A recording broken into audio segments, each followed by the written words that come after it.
Friendships are tested, loyalty strained, fear takes root, twisting the edges of trust until no one can be certain where the danger truly lies, with the rift or with each other. The question is no longer what's happening, it's whether they'll survive it, and if they do, whether they'll make it out whole. And content warnings, physical and emotional abuse, hateful language, and violence. Yeah, to keep in mind.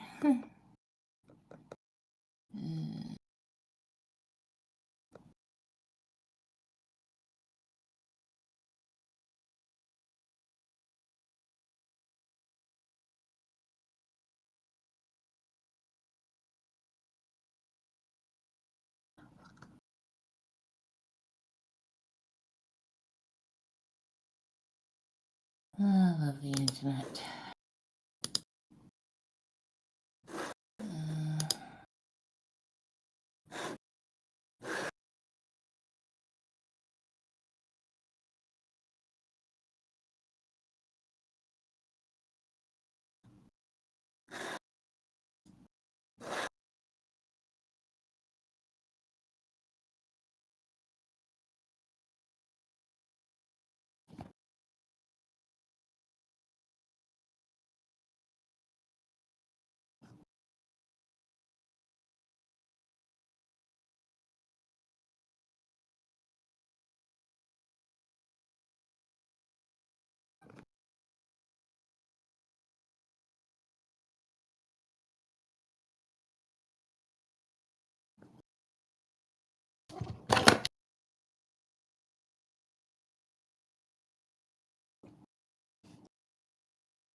Sorry, internet's a bit slow.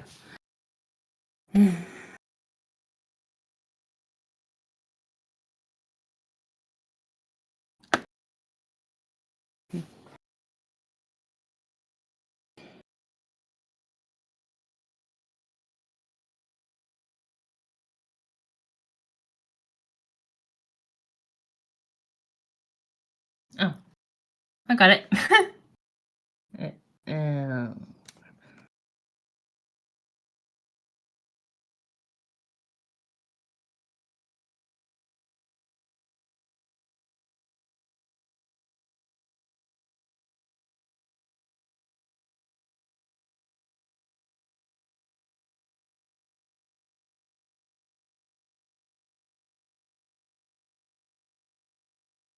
Okay, sorry about that. Prologue, The Shimmer. It began with a shimmer, soft as breath, dangerous as a promise. The air around Marrowick thickened, though no one could say when it started. The town had always carried a hush, crooked houses leaning toward the forest as if listening. The river whispering stories too old to be remembered. People walked slower, spoke softer, as if the ground itself might be taking notes, as if the world was waiting for someone to slip. And threaded through it all was the shimmer, a pulse beneath every breath, a whisper beneath every thought, quiet at first but aware. Alara serves drinks at the tavern with a smile that looked rehearsed, the kind of smile that held itself together with muscle memory alone. She wiped glasses, laughed jokes she didn't hear, and the whole time her skin prickled with a pressure that wasn't quite touch. Every now and then she missed mid-paw, sensed something that was watching her from the corner of her eye. But when she looked, only shadows stared back. Jax sat in the dark, console glow bleeding across his skin.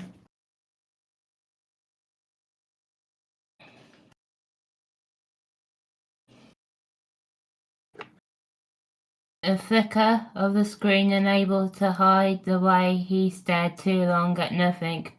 Too still, too quiet. Sometimes he blinked, and the world blinked with him. A tiny pulse, a fractional glitch. Gone before he could name it. If he ever noticed, he didn't say, but something in him sensed the shimmer. The shimmer somehow sensed him back. In Stonebridge, storms came often. They clung to the bridge and moaned through the valley, thick with the taste of copper rain. Margaret sat curled on the couch, dogs asleep at her feet, Cole scrolling beside her. From the street it looked safe, a small house, soft light, the sound of rain, but quiet, pressed too tightly. Even the walls seemed to hum, as if the house itself was holding its breath. Every so often Margaret paused, head tilted, as though listening to something only she could hear. A note beneath the storm no one else noticed.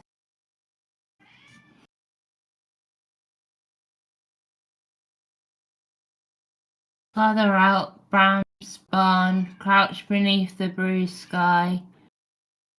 Chickens rustled in uneasy waves, their feathers whispering in the dark. Bram told himself it was foxes again, or snakes, or nothing. Beneath he could feel it. The land waiting for a sound it didn't want to hear.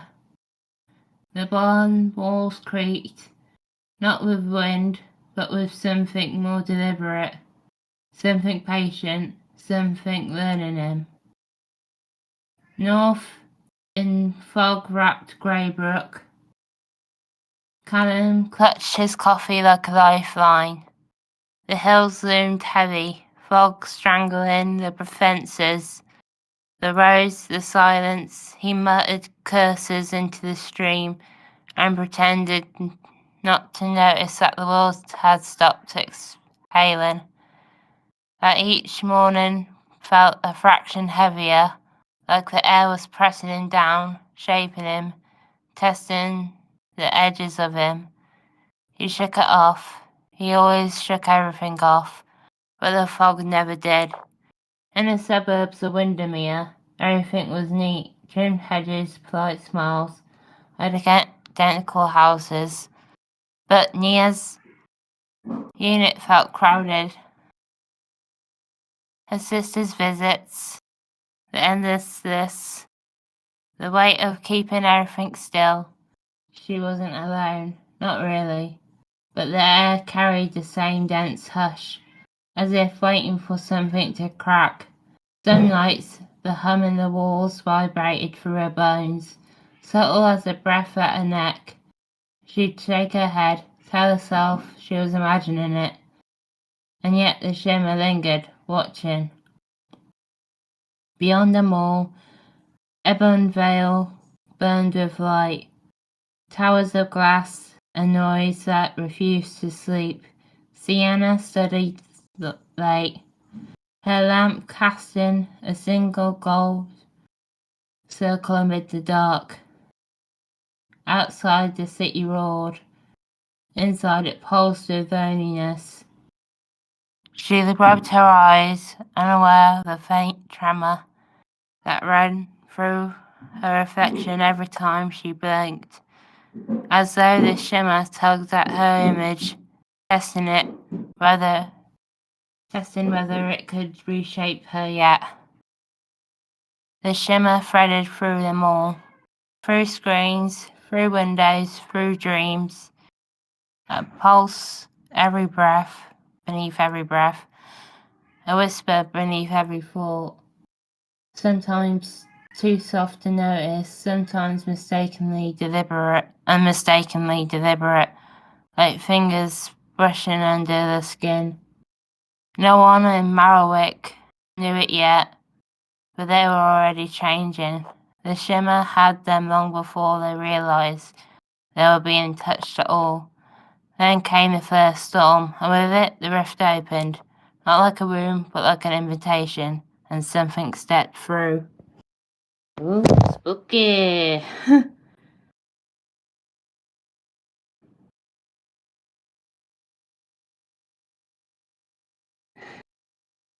That's pretty good. We heard some meows. That was my cat, being a big furry baby. And time for comments. I thought my room thing.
Okay.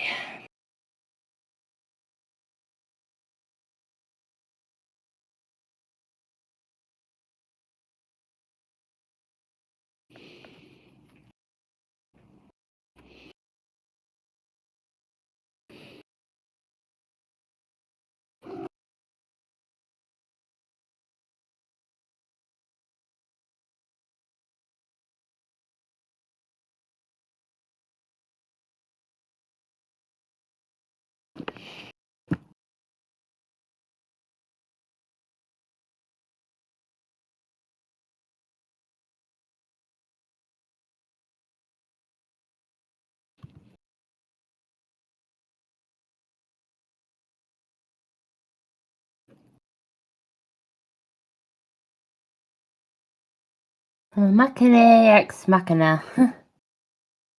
Wizards of Waverly Place meets No Good Nick in his coming of age YA story. I remember Wizards of Waverly Place. That was a fun show. Lucy knows she wouldn't get to keep her magic after the family competition. She loses every fake one. It's not her fault. Her brothers are way older and have more experience. She seemed to be doomed with to a magicless life until she gets an offer from a government official. Live with an evil family for a year and get their magic. With time, they don't seem so much evil. Who is lying? Them or the government? That's a fun story, especially with recent events.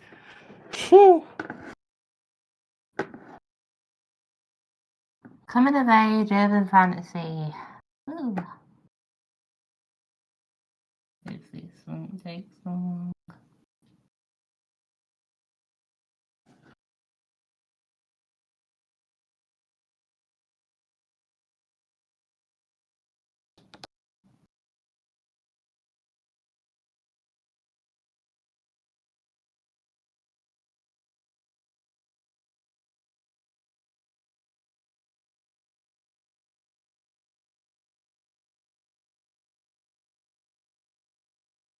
I got my little draft cat. He might want to put his 2 pennies in.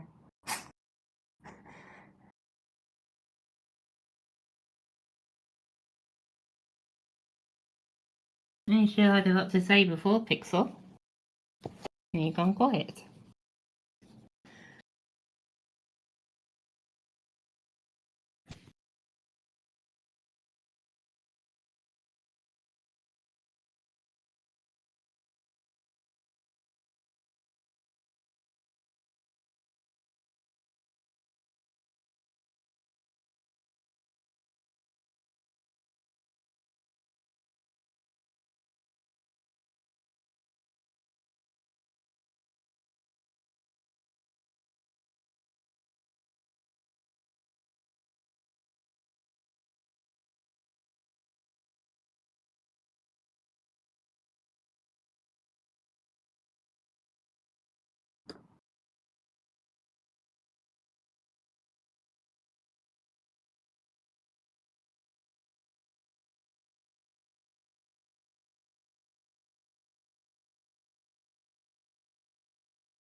Loading.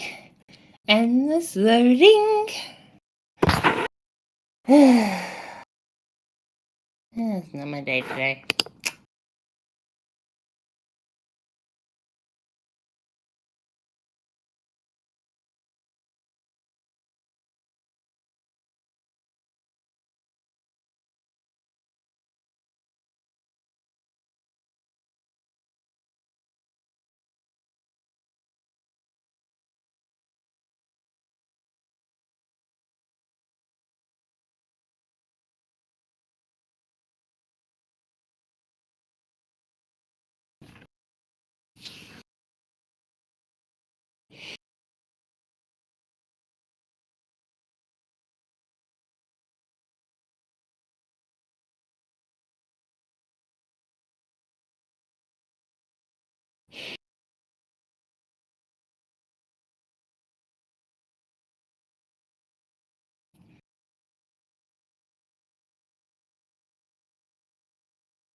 Oh boy.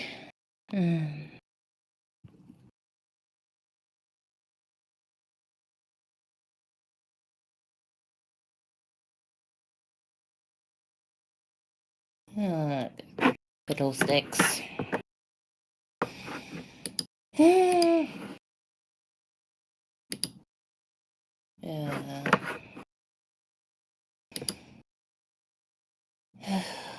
This is not my day today.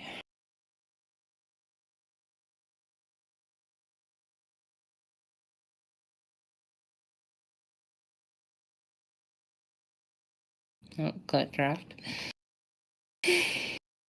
Sparkle, sparkle, sparkle.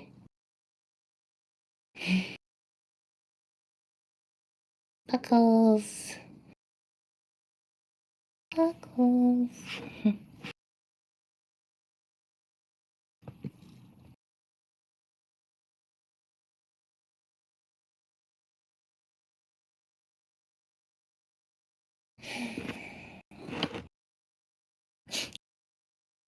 Pixel's holding my iPad hostage, so I'm not able to see your comments.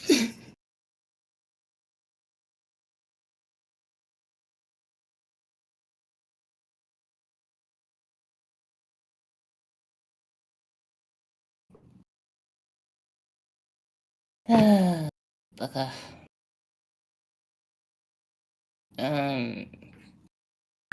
See if I can get another one to work.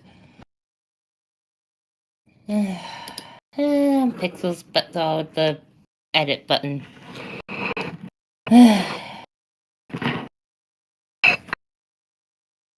Let's put that there. Let's try Tim's. Hopefully, I thought the December one was bad. So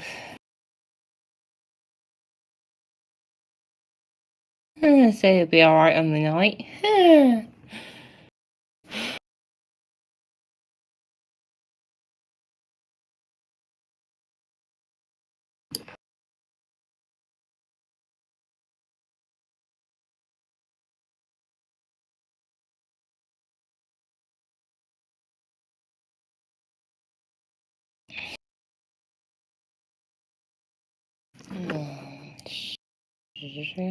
Go Gibbs.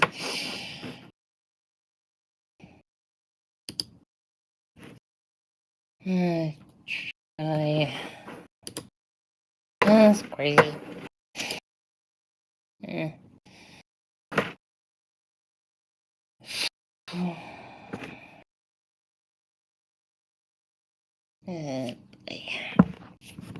Let's see if it will work. Good. Work.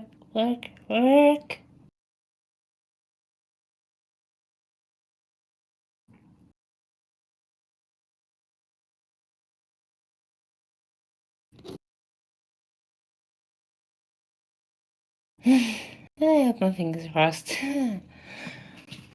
Does that ever work? Oh boy. It's not usually like this.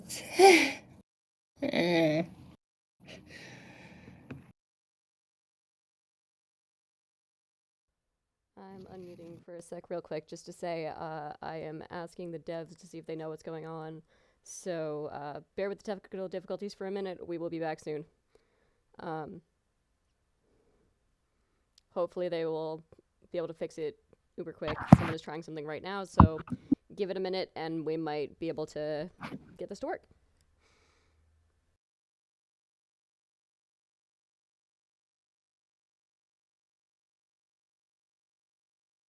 Maybe I should reboot it.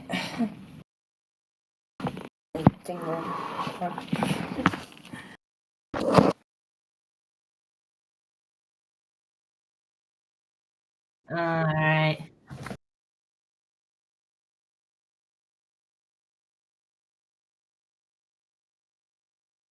Okay.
Okay.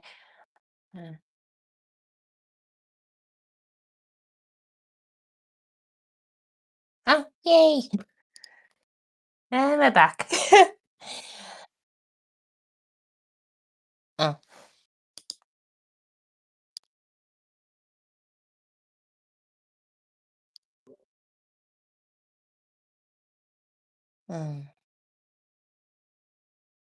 Machine ex machina. Oh. All right.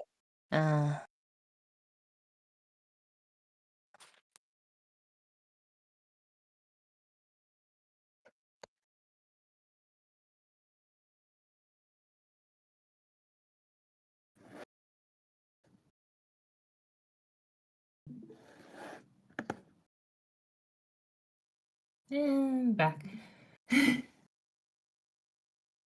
Machine ex machina.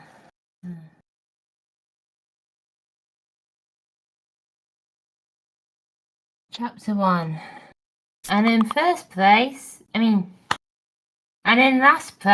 Lucy! My dad announced. I'm so sorry. You are last again. You will need to train very hard in order to win the wizard competition. It's so unfair. They had years to train.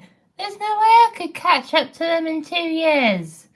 By them, I mean my brothers, who are 5 and 7 years older than me. Which means by the time I'm 18, they could already get a degree in magic. Which means one of them will be the family wizard, while I will have to find a magicless job or pretend to be a human for the rest of my life. Unless I will have wizard kids myself. I know it's unfair, but there's nothing I can do. Tad puts his hand on my shoulder.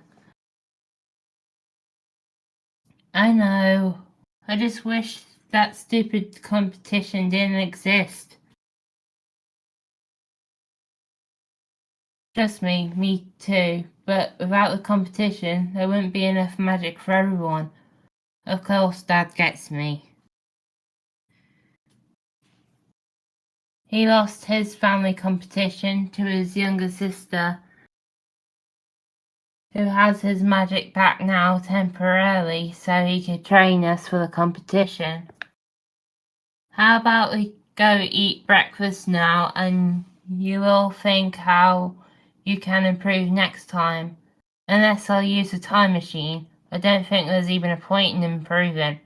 Sometimes I think about quitting the competition right now before it officially happens, just so I would embarrass myself.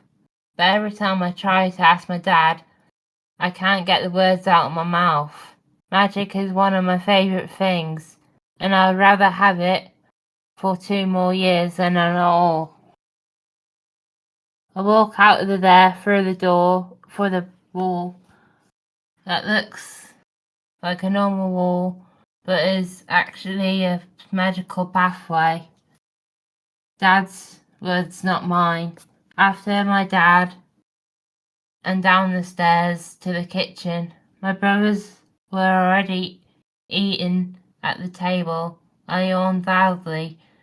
That's what happens when I get awakened at 4 a.m. for a stupid training session. Good morning, Lucy. How was the test? Dave, my oldest brother, asked. Out of the 3 of us, he was the one that took the most out of after our dad, with his straight black hair. Sometimes I think they ask these questions to rub salt in the wound. Sometimes they already know the answers. Like the usual. Don't worry, maybe one day you will beat us. Jacob, my older brother, tried to encourage me, even though we both knew I had no chance. Like me, Jacob took after our mum, with his curly brown hair, only his looked perfect without even style in it. And mine took an hour-long wash routine just for it to sometimes look nice. Life is unfair in more than one way most of the time. Mum walked in with a fresh plate of homemade pancakes. Her curls looked perfect as usual, even after spending near the hot stove. Or maybe her magic did that. Unlike my dad, my mum was the only child, so she never had to struggle trying to win unwinnable competition. The family wizard often split families apart. Lots of dad's friends don't talk to their siblings. Not my dad though. Aunt Marissa comes to visit all the time. Maybe next time will be better, sweetie. I don't know what's worse, getting asked what place I get, or just assuming. It wouldn't, I mumbled, like I always do. If someone will hear me, they'll try to encourage me, but we all know it would be a lie. I ate as fast as I could, ignoring my brother's talk about the last challenge, which they all took less than half an hour of the time to solve. At least this time I solved it myself instead of Dad having to rescue me. I guess it's some improvement. When I finished eating, I grabbed my bag and opened the door. So early? Dad asked. You know how high school is? I had more than an hour until the first class, but I'd rather spend it on the street than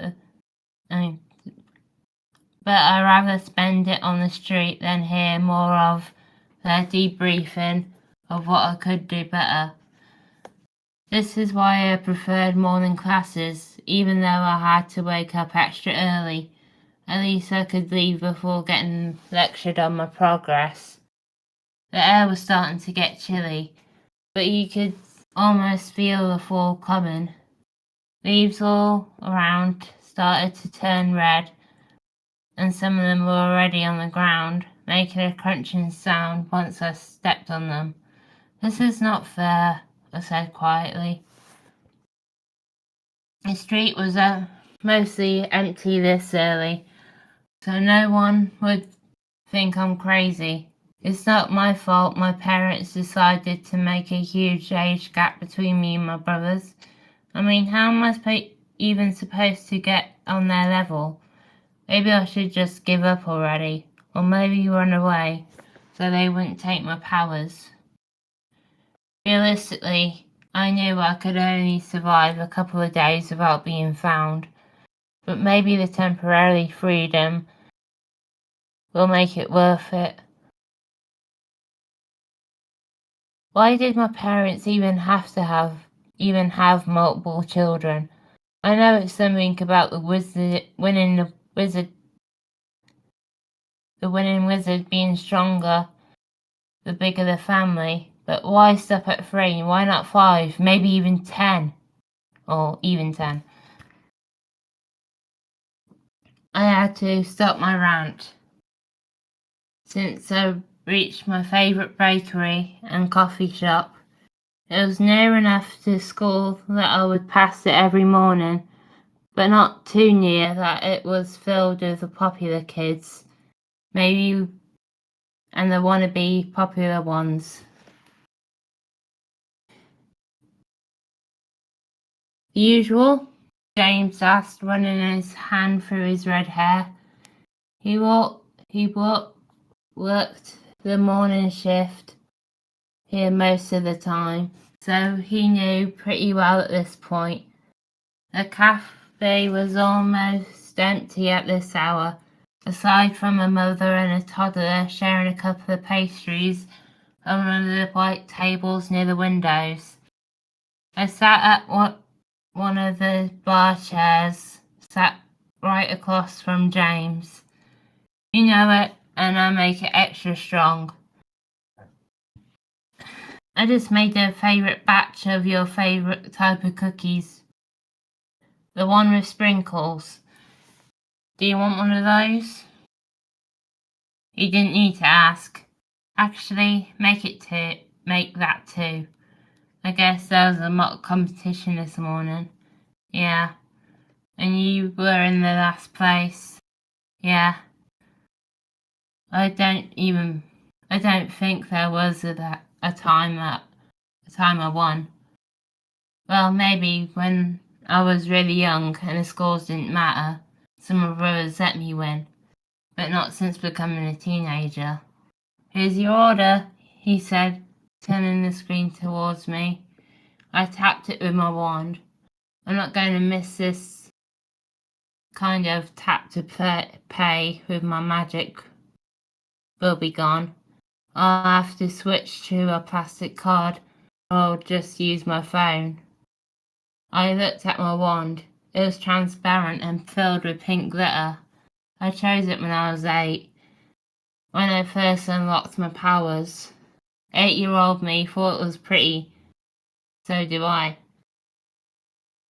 I'm going to miss my wand, I said. I miss mine. There's a place down the street that makes one replicas if you want one. James offered his power last year to his much older sister. He decided to stay in the wizard's world and work a job that does require magic. Even though you wouldn't know that from just tasting his cookies. I don't know how you do that, I told him. Do what? Live in a magical world with no magic. I'm not sure I can do it once the time comes. I thought a lot about what I will do and I eventually lose. But I could never come to a decision. It was either leave everyone and everything I know behind, or watch magic every day without being able to do it myself. And I could never decide what would hurt the least. What if you win? What if pigs will fly? I'm serious.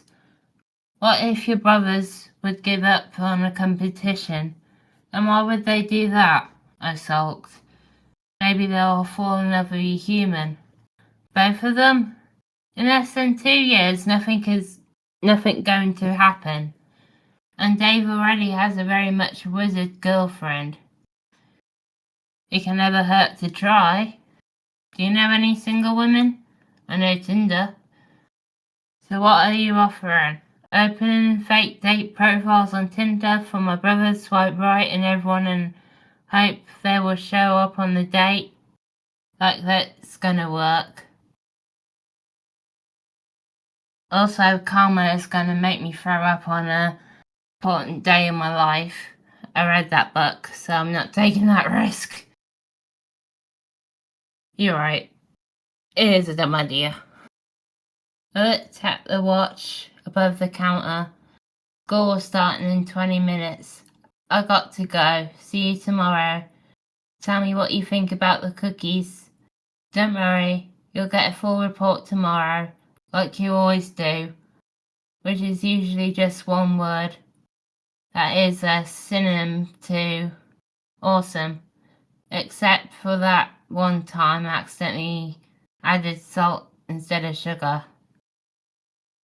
The school was less than 10 minutes walk from the coffee shop, depending on how much in a hurry I was. Today I was in the class of 5 minutes before the bell rang.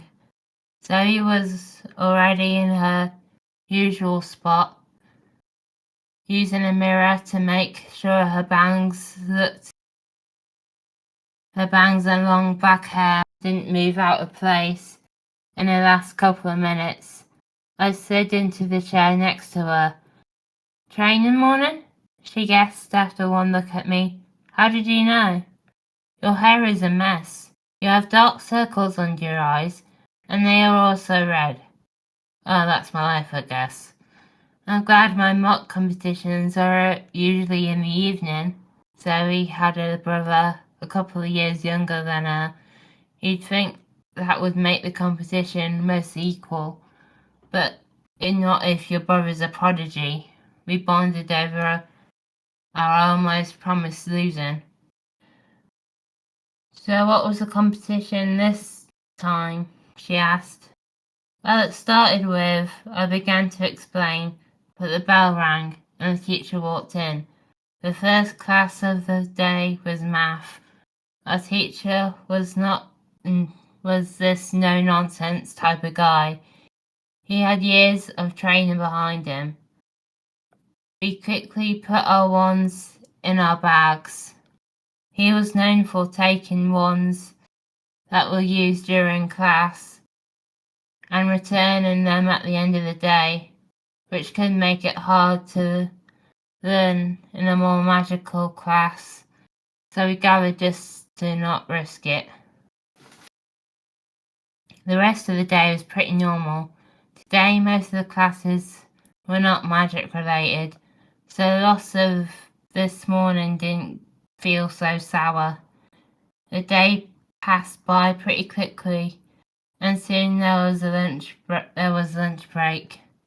By the time I reached the cafeteria, Zoe was at our usual table. She waved at me, pointing at the tray next to her. If one of us was late, the other brought them food to save time. It was a bit of frozen upon, but most of the students did it, so we didn't feel too guilty about it. Once I reached the table, I examined my tray. Pizza and brownies my favourite. What took you so long? Zoe asked. You know how Jessica can be. Jessica was my English teacher, who wasn't the best with time management. So how do you feel? She didn't need to clarify what she was asking. Fine, I didn't get burnt this time. So there was no fire? There was, but I avoided it. All progress is good progress. But I was in a race against time itself. Good job. Thanks. For the next couple of minutes, Zoe became quiet. I thought she was just focusing on her food when I saw her staring behind me. Really? Him again? He has a girlfriend. Zoe had a major crush on the school's tight end. It wasn't even that hot. Technically, they aren't officially together, she argued. You still don't have a chance with him. It was a bit mean, but sometimes she needed the truth to be knocked into her. We aren't very popular. Not bottom of the social ladder, but definitely below the middle. Next year, when I'll be a cheerleader, maybe he'll notice me. Will you really audition next year? She could be a talented cheerleader, but she never tried. Also, next year, he'll be off to college. Magic college for sure. He was an only child. That lucky beep.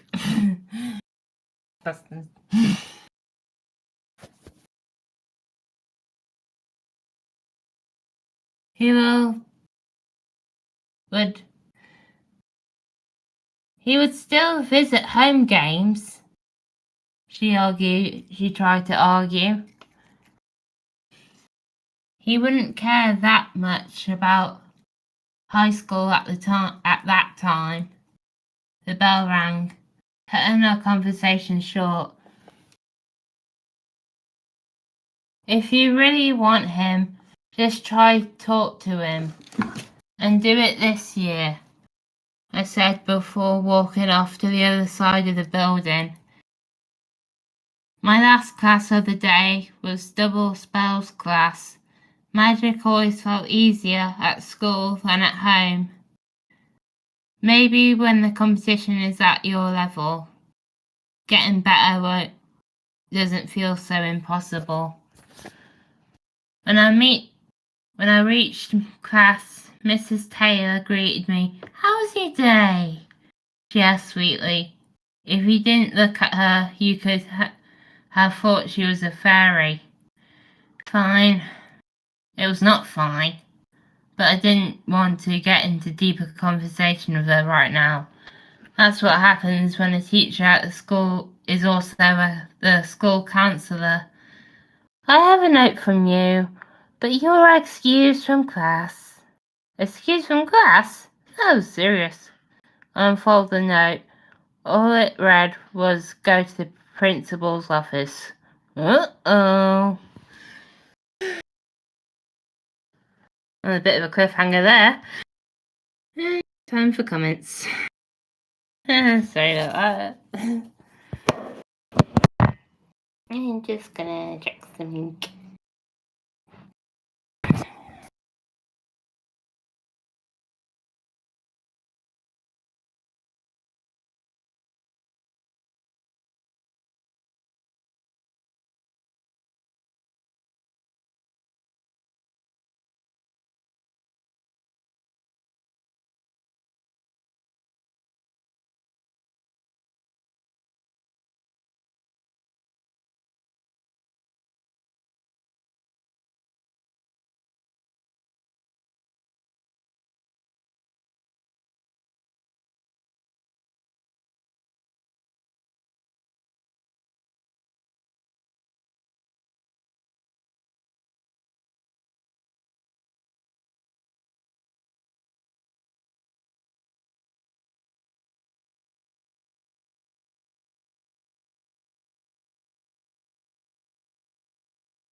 The Pirates Inquisition by Tim Batch 48.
Inquisition by Tim Batch 84. Chapter 1. The engines of transport frigate Gregarious created a hum that worked its way through the plates of the old ship. It didn't cause any kind of distress or damage, but was annoying to any new crew members. It was just a constant reminder that one was being hurtled through space at insane speeds. Eventually, it would fade into the background as a new crew member got acquainted with it, which was usually about when they rotated off to another contract. Except for Terry Miles. Miles had been the captain of the Gregarious for over 2 standard years, despite having only left the ship for a handful of shores leaves in that time. He still heard the hum. It continued to chew at the edges of his hearing, even during conversations with his crew. It often caused him to lose his focus when he was tired, which wasn't ideal for the captain of a ship. The Gregarious was a boring assignment, and when Miles couldn't remove the hum from his focus, he was eternally grateful for the monotony. That didn't mean he didn't resent his post, though.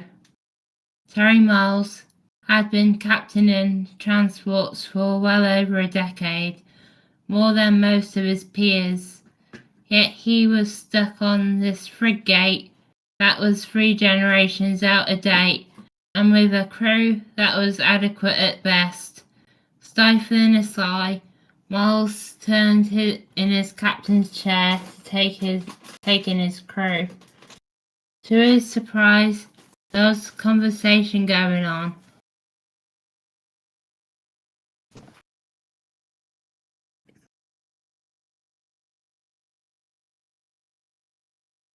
The hum had made him completely miss what was going on. It took him a few more moments to learn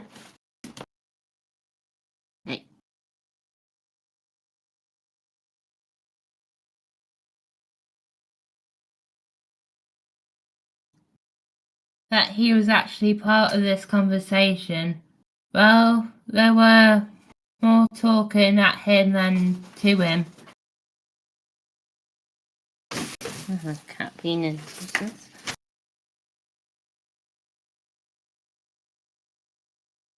His executive officer and navigator were arguing about something. Running a hand over his close cropped hair, Miles tried to focus in. Wait, they weren't fighting. They were agreeing on something, just not what to do about it. I don't care if this cuts time off, Reynolds, the navigator, was saying, and thankfully giving Miles an idea of what the conversation was about. It doesn't cut off enough time to be worth it. The captain's chair groaned as Miles shifted in his considerable bulk. Exo, Mr. Reynolds. You are overreacting. Just because the lane isn't well travelled doesn't mean it's pirate territory. Respectfully, sir, James is the Exo said in a tone that didn't match his words. There have been recent reports of pirate activity in this sector. This sector, or this particular space lane. The Exo paused. This sector, I believe. Miles leaned forward. So nothing between the two jump gates we're travelling between. James is swallowed. Technically, no. Then continue on our current course. Any questions, Creedy? The pilot came back with a quiet, no, sir. Miles sat back and had to fight not to shake his head. How dare this crew question him? He'd been a captain for longer than most of them had been working on a ship. He knew what was and wasn't safe. He also knew that they needed to shave a little time off their journey now that they were running slightly behind schedule. Yes, it could be said that it was his fault that they had fallen behind, but he had paid good money for that pull at their last port. There was no way he was going to let that money go to waste. Also, just because they were outside of terrestrial space lanes, it didn't mean that they were going to be pirates. Pirates could be anywhere, so that they would be. So why would they be in some godforsaken, barely travelled lanes where no ships would show up to try and commandeer? I still don't like it, Raylold said, breaking the tense silence. I heard that the Inquisition patrols out here. This time, Miles didn't hide his frustration. Oh, for fuck's sake! Don't tell me you believe in that shit. The other officers around the bridge glanced at one another. Everyone had heard of the Inquisition, although it went by various names. Sometimes it was the Engineers' Inquisition, other times it was the Mechanics' Inquisition, but most commonly the Pirate Inquisition. No matter what it was called, the story was always the same. A large capital ship run by pirates would swoop in, board a ship, and take any number of engineers or mechanics. No one knew why, and none of them had been heard from again. That was the most consistent part. Reports of the pirate ship often varied, sometimes being a light frigate and sometimes working its way all the way to a heavy destroyer or dreadnought. Those who had claimed to have encountered it also spoke of it moving at incredible speeds. A pilot would only have but a moment to register the dark red slashes painted on the side before the ship was upon them. True? Greedy piped up, his eyes never leaving the main viewport. I had a friend taken by them. You did not, Miles fired back. He was starting to sweat, he was so irritated. You had a friend who went AWOL or something stupid happened to him, and this is how they covered it up. Greedy either had no answer for that or chose not to answer. They sat in silence for a time.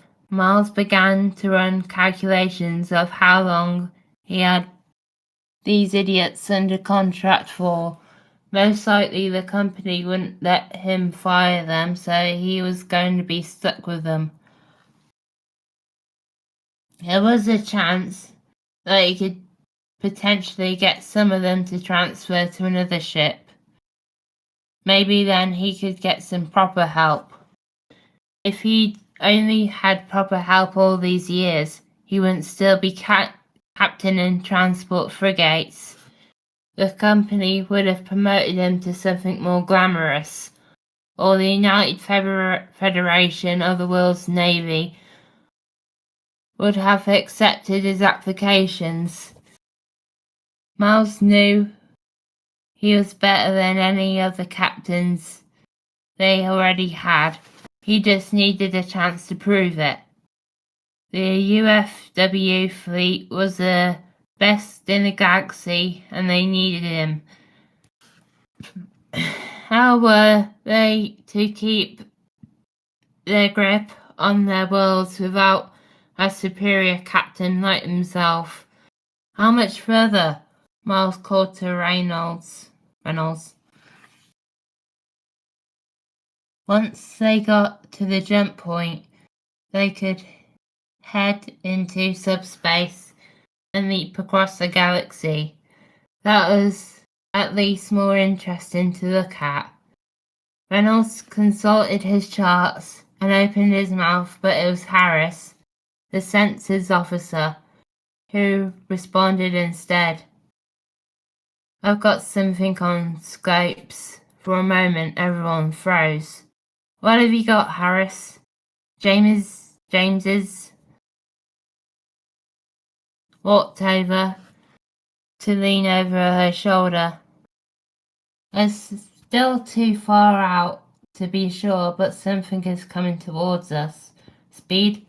Definitely moving. Calculating now appears to be moving at velocities consistent with a starship. Miles didn't bother to hide his sigh now. Keep an eye on it. I'm sure it's just someone else trying. Multiple ships, Harris called out. We have multiple ships. They're vectoring to come right at us. For the first time, Miles began to wonder if he could possibly be wrong. He immediately dismissed the idea. Give me a visual, Miss Harris. An image popped up on his main view screen. The angle wasn't great, so you couldn't tell a make or model, but they appeared to be a gunship size or better. He was about to ask Harris to boost the resolution when an alarm klaxon started going off. The new ships were attempting to get weapons lock on Regarius. Ooh. Trouble at sea. Feel free to leave some comments.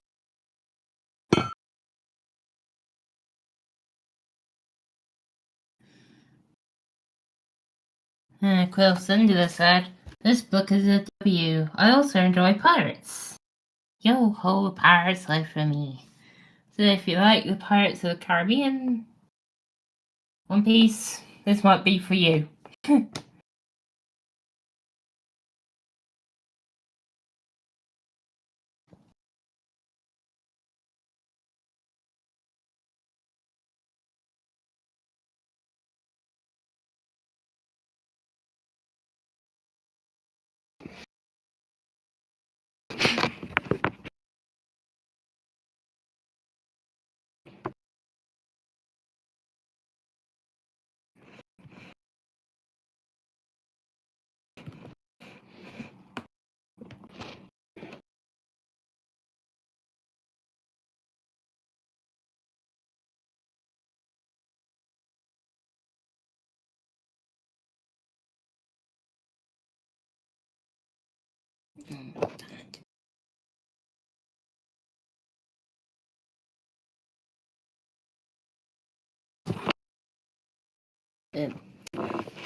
Pixel's back. Oops. Do you have a couple of pennies to put in, Pixel? Should I have what to say earlier? No. You just want pets. Pixel's a clingy baby.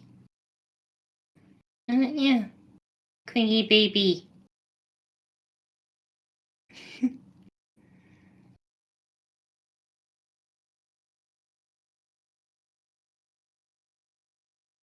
That a little story time? Yeah. I might not be able to hear it, but he's purring. It's a happy kitty. Yeah, Pixel enjoyed that. Yeah.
Let's see if I can find Keelan.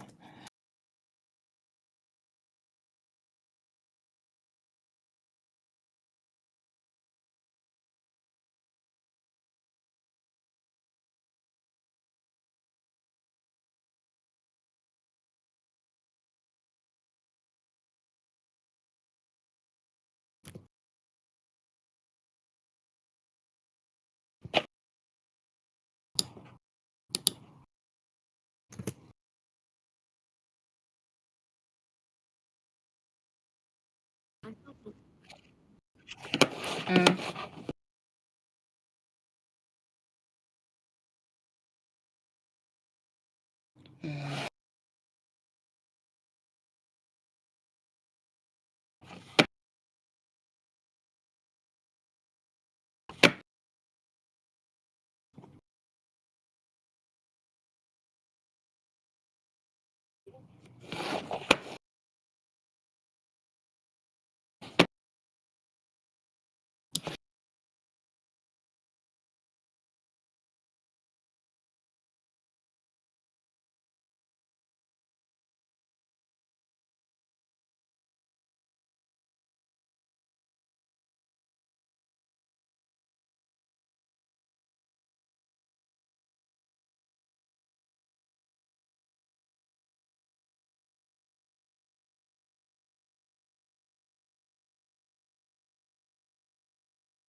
Mm.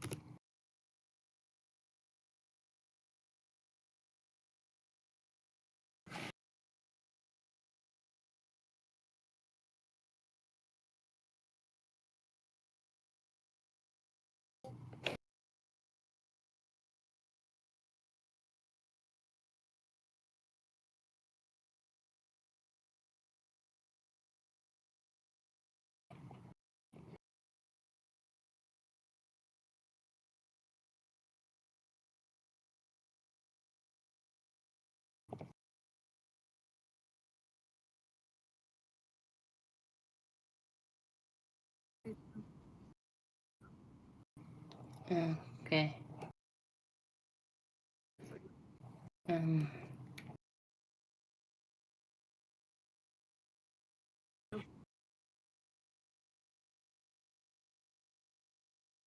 It just takes me to.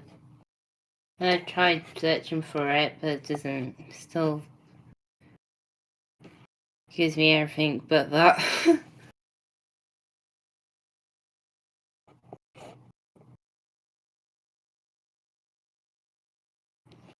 Oh boy.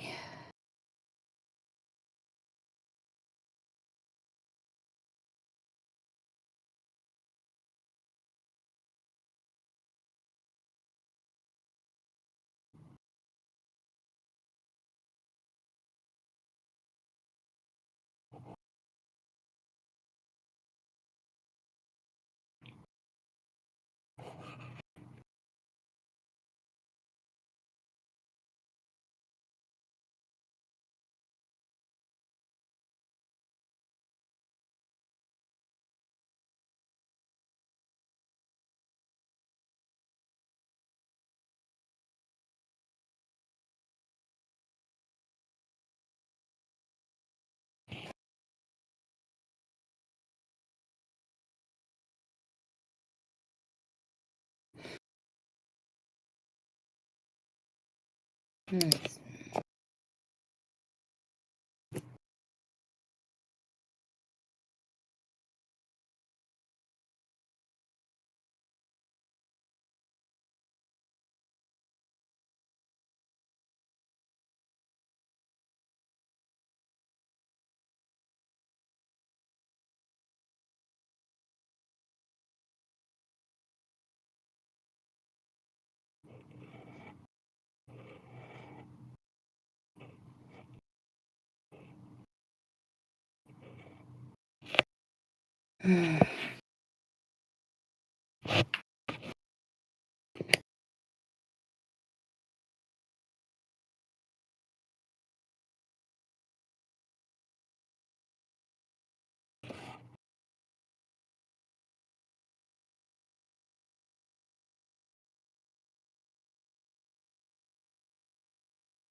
Yeah. Sorry about that.